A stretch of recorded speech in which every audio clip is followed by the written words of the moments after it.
What you would like to say about the Bangladesh issue, because মার্কিন president Donald Trump দ্বিতীয়বার প্রেসিডেন্টের দায়িত্ব নেওয়ার পর প্রথমবারের মতো মুখোমুখি হলেন ভারতীয় প্রধানমন্ত্রী নরেন্দ্র মোদীর।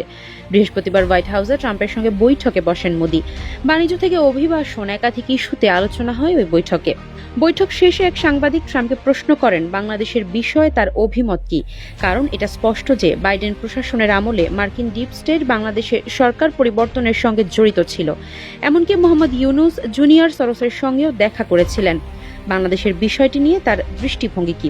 রান্নায় আমার ভালোবাসা Jamuna gas stove. Jamuna gas stove, আধুনিক, নিরাপদ ও দীর্ঘস্থায়ী। জবাবে ট্রাম্প বলেন এক্ষেত্রে তার ডিপ স্টেটের কোনো ভূমিকা ছিল না। এটি এমন একটি বিষয় যেটা নিয়ে প্রধানমন্ত্রী নরেন্দ্র মোদী দীর্ঘদিন ধরে কাজ করছেন এবং সত্যি বলতে শত শত বছর ধরে এই বিষয়টি নিয়ে কাজ চলছে, কিন্তু তিনি এটা প্রধানমন্ত্রী মোদীর উপর ছেড়ে দিতে চান।